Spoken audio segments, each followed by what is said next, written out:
Today we'll talk about how can you fix this problem or know how you can do that on your Turbotax app. So you just follow these ways and it's going to work with you.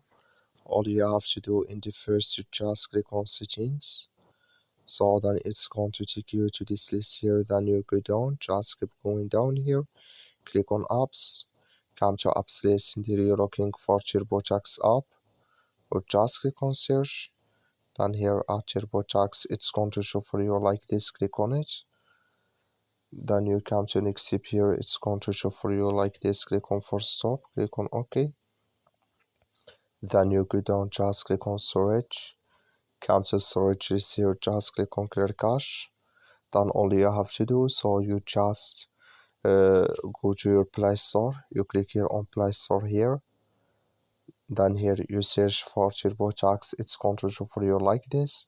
You will find here update. Click on it, then it's going to work with you. As well, thank you for watching. Don't forget to support us by liking and subscribe.